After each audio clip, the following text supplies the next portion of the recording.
All right, everyone, welcome back into another props video. Gonna be touching on the top prop bets for the Summer League this Wednesday. Let's go ahead and jump into it.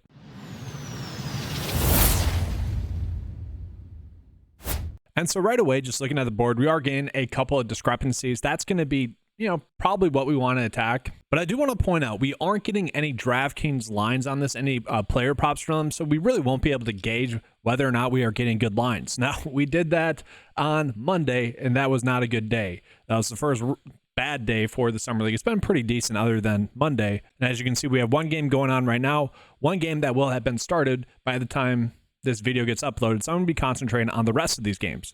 So jumping into Toronto versus Utah, we can see that is a close scoring game, 4-point spread, and all of them are going to be close scoring games. So we don't have to worry about a blowout. Part of the reason as to why Monday was not a good day is because Miami ended up blowing out their opponent. Now, I do want to call it that today with Miami, Jaime Jaquez is not playing. That is something we found out minutes before lineup lock or before the game started. And that is all stuff that can really change the dynamic of the props that we're on. But let's go ahead and take a peek at Utah versus Toronto. So Isaiah Collier is someone that, again, I think has looked good thus far.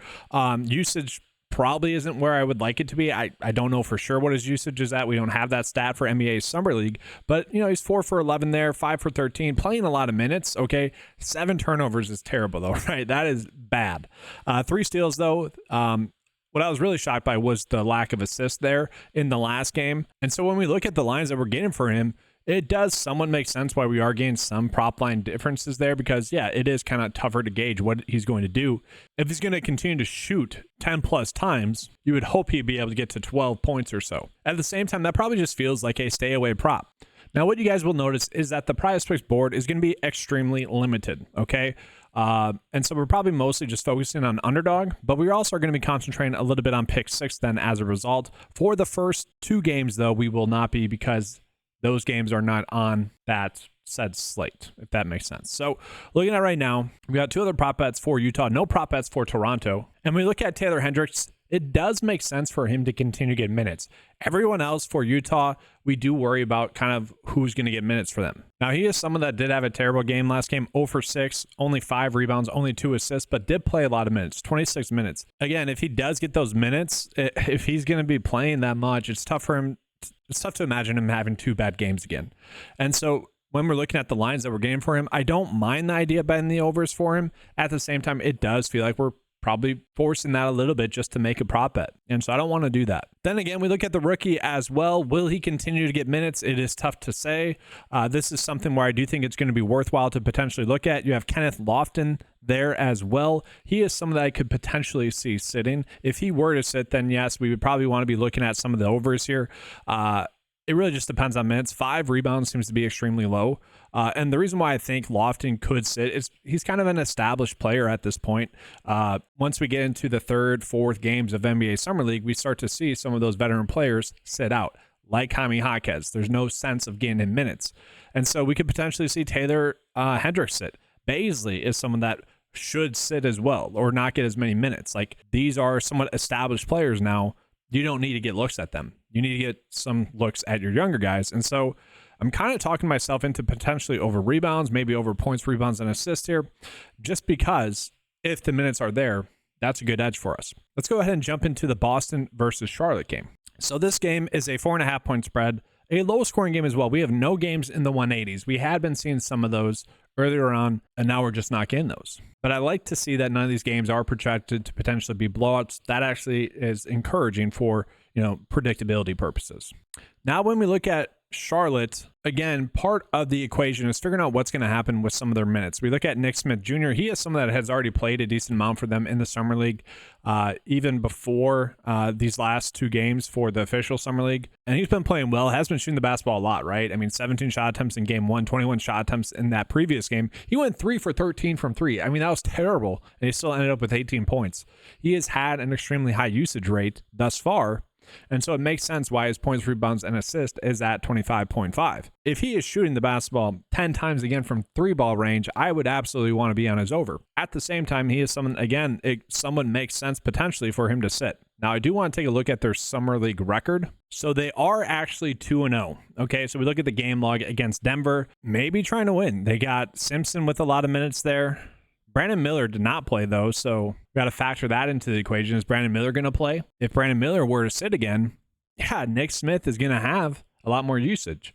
Simpson is someone that's going to have a lot of usage. Now, we are currently getting prop bets for Brandon Miller on Underdog, which I will say is a little bit strange because if he does play, they're telling us that they don't think that changes Nick Smith Jr. at all, his lines at all, which to me, that seems weird. Like, I think it was kind of clear he was shooting and handling the basketball a little bit more. I didn't get a chance to watch that game. If someone did, let us know in the comment section below. But that's what I would assume. At the same time, I will say maybe it makes sense to have Brandon Miller sit out that last game and now maybe he's going to play. Maybe Nick Smith Jr. is going to be out this game. You know, tough to say for sure, but that is the variable that we are into right now. At the same time, they are 2-0. They're probably looking to maybe try to win the Summer League now. It's tough to say. Again, it's a guessing game there. I don't know if I'll be betting on these two, but I will say if Miller does sit, I think there is a little bit of an opportunity there for Nick Smith Jr. to have another good game. Let's jump into the Boston side of this game. So we have Baylor Shireman here who played 27 minutes, played 24 minutes. He has not been that good thus far for them. When we look at the minutes log for Boston, we can kind of see a little bit of it being spread out. You got Watson getting 23 minutes in the last game. Harper getting about 14 minutes there. But we just saw the production be very spread out. Kada is he's a decent big for G League purposes. But we got Walsh there, who Walsh shot the basketball 12 times. He's someone we're getting a prop bet on, some lines on. 0 for 5 from 3, maybe some we could look at to have a better day shooting. But I do think that is worth calling out. Like, they did really spread it out. No one was too dominant with the basketball. And so we look at the points line for Walsh at 11. I could see getting behind that. Really just needs to make one more 3-ball. If he's going to be shooting the 3-ball 5 times, I could see potentially attacking that. 0 for 6, 0 for 5. Like, come on, dude, have a better day shooting then, and we're good to go. So definitely interesting there. Again, all those prop bets maybe feel like we're forcing a little bit. Let's go ahead and jump into the next game. So the next game that we have is going to be Memphis versus Orlando. All right, now this is actually 184. I don't know if I missed that or if that just changed, but 3.5 is going to be the point spread. So if we're looking for overs, this maybe might be the one that we're looking at. Now, when we're looking at Memphis, I do want to call it that Zach Edey has not played over the past 2 games. And so if he were to play, what does that mean for GG Jackson? What does that mean for Jake LaRivia? I kind of mentioned a decent amount in the last video that if Zach Edey does sit, we are probably getting a decent edge on both GG Jackson and Jake LaRivia.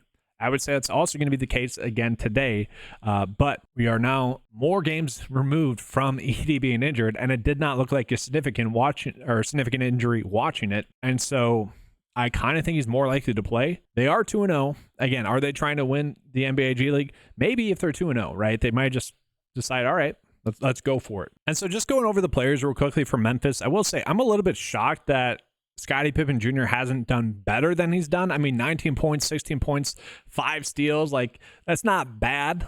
7 assists. Like, he's not been playing terribly. I just honestly, against this level, I honestly thought he'd be doing better because, well, he did better in the NBA in some regards, especially scoring. So he has been playing well, though. Going against Orlando, who during the regular season, a pretty strong defensive team. Again, I'm a little bit shocked at the over and under that we're getting for this game. Cam Spencer's been playing, shooting the basketball well, I should say. Again, Jake LaRivia has looked good. 27 minutes, 34 minutes. I do think it makes somewhat of sense for him or GG Jackson to potentially sit. Those are 2 players that are going to get minutes for Memphis throughout the regular season. GG Jackson, after having maybe a slow start to the Summer League, over the last 2 games, 23 points, 17 points, pretty solid. Again, shooting the basketball 15 times, we like to see that. And so we look at Jake LaRivia. I would say the lines that we're getting on him are probably correct. Again, if we're maybe trying to game stack this game because of the high game total, I could see doing the over for him. And then Jackson, we would expect to have a good game. So I'm probably more encouraged to do the over points on PrizePicks. At the same time, we did see on Monday, maybe it's could be best to try to middle. But again, I do think that the most likely outcome is that he is still going to shoot the ball 15 plus times. And if he does that, he does have a good chance to get his over points of 18.5. And again, given the high game total that we have, I don't mind trying to attack that. Now, one player that I was kicking myself on for not having on the bet of the day on Monday was Tristan Da Silva, where he's been playing good. I think he's looked good as well. The minutes make sense for him to continue to get those minutes. And if you look at his lines, they have come up a little bit, but I would argue they're probably still a little bit too low. Again, given the high game total, I could see potentially betting is over. Now, again, with the Magic, we got to wonder, all right, are they trying to win? They are 2-0. If they are, Jay Huff is probably going to continue to get run. If they are not, it doesn't really make sense for him to continue to get run. He has proven that he is still an NBA caliber player. I could see him potentially sitting. I do love seeing stuff like this, though, guys, in the box score. 8 personal fouls. That's one of the fun parts about Summer League. Players can be aggressive. But we are seeing Jet Howard. He had 14 points in that game. When we look at his lines that we're getting, 18.5 points, 24.5 points, rebounds, and assists. I would argue that, yeah, he probably should be able to get over those points that we have.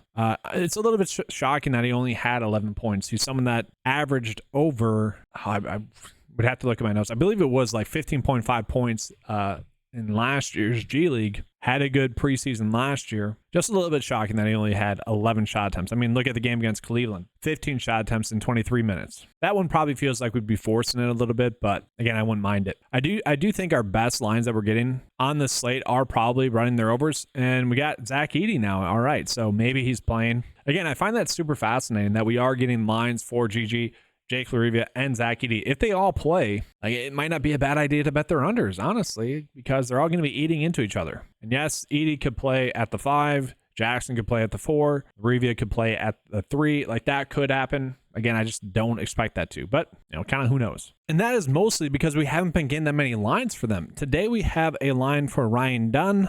Yes, we have 2 lines for Dunn. We got points at 6, and then points, rebounds, and assists at 12.5. And for what it's worth, his points, rebounds, and assists on pick 6 is at 11.5. And I could potentially see betting his over points on pick 6. It's at 5.5. He shot 4 3 balls, 0 for 4. Again, you don't really bet on a player being that bad again unless he's Bronny James. 2 for 9 as well. Like, he still played a lot of heavy minutes. He is someone that should still get minutes. Then you have Bo as well at 7.5 points. Now, he did not play that many minutes. And that is what happened on the previous game as well. I wonder if it's due to poor shooting. 1 for 7, 1 for 5. Is he someone that if he is scoring, does he have a little bit of a longer leash? It's crazy they still managed 8 points in the first game while going 1 for 5. I don't mind their low point totals, but if I were to do a bet there for the Suns, it probably would just be Ryan Dunn over his points, 5.5 on pick 6. Again, just betting that he doesn't have a terrible day shooting again. We'll jump into OKC. So my biggest concern with OKC is going to be this. We have 5 starters all getting 20 minutes. That's actually, 20 plus minutes. That's good. But then we look at 16, 20, 20, 21. They are spreading out the minutes. So no one is going to be likely to get over 25 minutes or like 30 minutes. That's just not going to happen. They are a team that's 0-2 as well, but they don't really have anyone that would make sense for them not to play. So it's not like we're going to gain a potential edge anywhere like that. Now, looking at it, we got Mitchell with his points, a slight prop line difference between PrizePicks and Underdog. Again, just given the minutes that we are seeing for these players, it's tough for me to really want to bet. It feels like we are starting to, get a little bit risky with that. At the same time, he is someone that is shooting the basketball a ton when he's on the court. 14 shot attempts, 18 shot attempts. They're going up against a team that is not as good as well. Another team that is also 0-2. And so we look at maybe potentially the minutes in the last game against Miami. Again, I kind of called out the reason why Jaquez and Ware didn't get their overs in that game was because that game was a blowout. If they played like 2 more minutes, they both get their overs. And so I think I talked myself into the over here. I think that's kind of the way to go for Mitchell. And so again, if we're looking at the over, we're probably doing the over on PrizePicks at 15 there. We're getting a slight edge there. I'm kind of okay with that. Again, just betting on him, still shooting the basketball that much, but also getting those minutes. And then, yes, we also have Dylan Jones, who basically the exact same thing where it does make sense for him to get run. He has played 26 and 29 minutes, so at least that kind of points that he should hopefully still get those minutes. And I don't know, guys. I think I might have talked myself into the overs here for both Dylan Jones and Mitchell. I think that is the way to go. Now, again, if we are looking to find the best edge possible, we do have Mitchell at 24.5 points, rebounds, and assists on pick 6 and 12.5 points on pick 6. I think that's the route I'd probably want to go. And I probably feel a little bit better about that than I do the Ryan Dunn 5.5 points. All right, so we jump into the next game. We got the Lakers versus the Hawks. 172.5. Hawks are favored to win by 4.5 points. Lakers have looked bad. Now, we are getting a decent amount of props for both teams, 2 each. Bronny James, that's weird, went down from 10.5 maybe. Points, rebounds, and assists. He has not been good. I think that's safe to say. Dalton Connect did let us down in the last game, picked 6 wise. But again, if you guys are someone that ran out the under on Underdog, that ended up working out for you. And again, guys, for what it's worth, we are getting potentially middle opportunities there for the Lakers. Dalton Connect at 24.5 points, rebounds, and assists. Bronny James, 9.5 points, rebounds, and assists. Obviously, we'd be looking at running their overs there. Now, if you think they're not going to show up again, you would want to be betting their unders then on probably PrizePicks or Underdog.